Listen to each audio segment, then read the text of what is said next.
All right, so we've had an unusually cool, uh, rainy day here in Richmond, Virginia. I think we barely hit 70, and for the end of August, that's pretty unusual. I had an appointment this morning, and then I was just doing some tasks around the house I needed to get done, and then I had a tree guy come out to talk about thinning my big red oak out front, and I'll take you out there in a minute.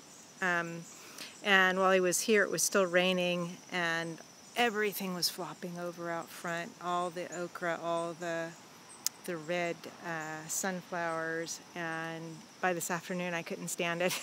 So I got out there with my clippers and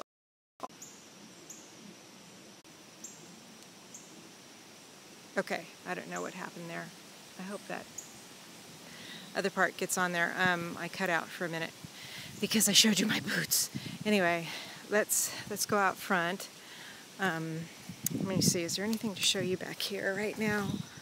The bloodroot is finally dying off for this year.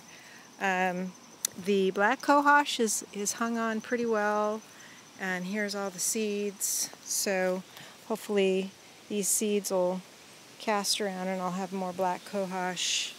Some of the Solomon seal have done okay. Mayapple is finally pretty much gone. I showed the tree guy out here too. Oh, there's my Tulsi that came up on its own. Didn't do anything with this year. Next year.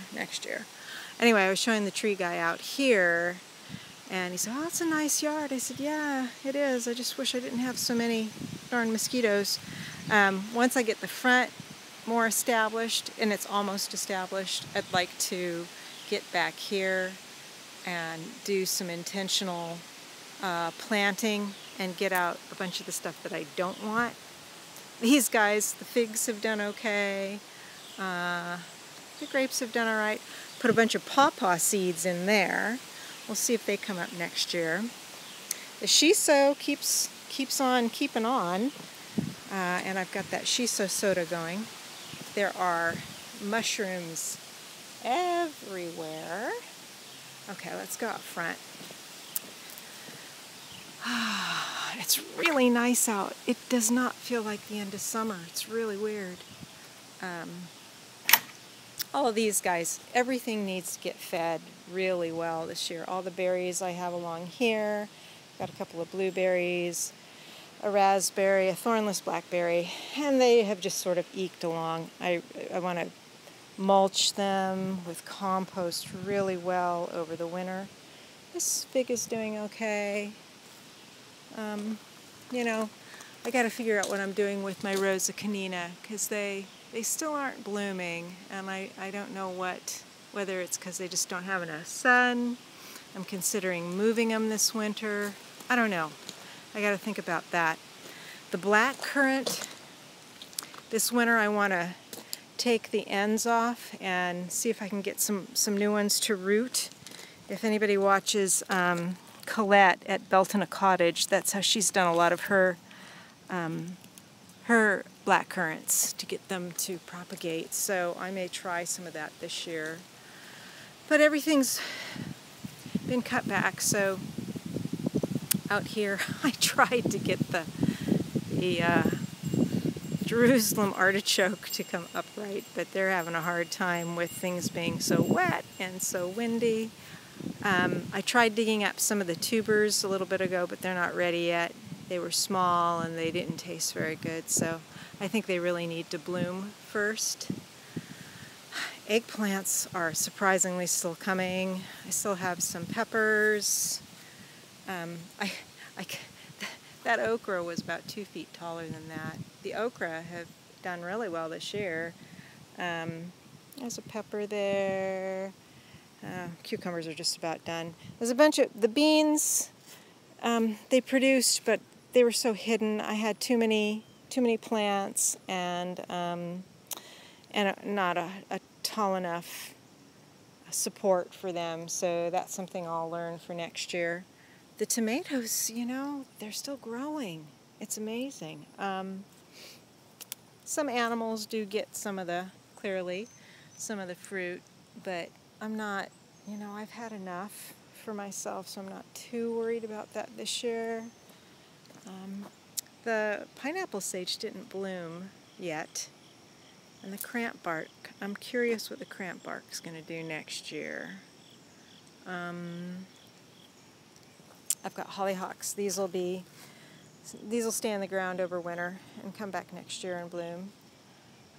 The figs along here are doing pretty well. And I planted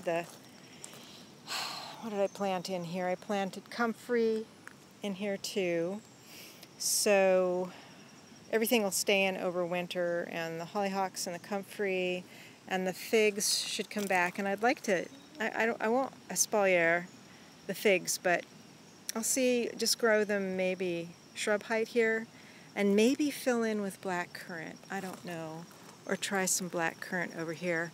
I've got a bunch of sassafras growing, and I'll dig up some of this root this fall once the leaves start to turn. Although I should pick some of the leaves and dry them for filet. So over here is where I cut back a bunch of the red sunflowers. Here's my little morning glory. Yeah, all these have kind of suffered in a way, with all this rain because they were so leggy.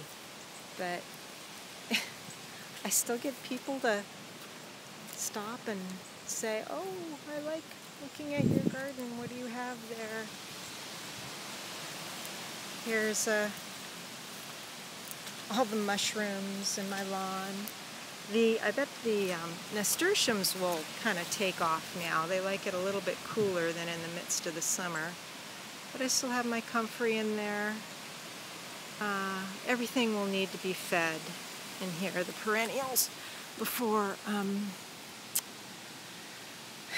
everything goes dormant for the winter. Horehound has done really well. My chrysanthemums are blooming too soon. They're supposed to bloom in the fall. There's some more of those red sunflowers. Sorrel has done really well. I should start using it. This St. John's wort and that one and that one, they've all done pretty well. I have another one over there, but it's kind of engulfed by the red sunflowers. Haven't as yet gotten any flowers on the hibiscus. And they like hot weather, and it's like, well, I'm sure we'll get more hot weather after this. They're all flopping over. I had to keep staking those guys up. I pulled out a bunch of feverfew. I tried to only leave like maybe one clump in here because it had spread so like crazy. And then I've got motherwort, and there's an agrimony that came up there. And then I've got my my valerian in here, and there's some valerian coming back there. I hope the wind isn't too bad. I've got some lady's mantle that's spreading, which is good. And I don't know, oh, look at this guy. Look at that little guy. I don't know. I'm just leaving him on there. The Angelica just had a hard time this year. That Angelica. The Ashitaba actually did a little bit better. And I think that's it for my little garden update on this very blustery, unseasonably cool, late August day. And that's it for now.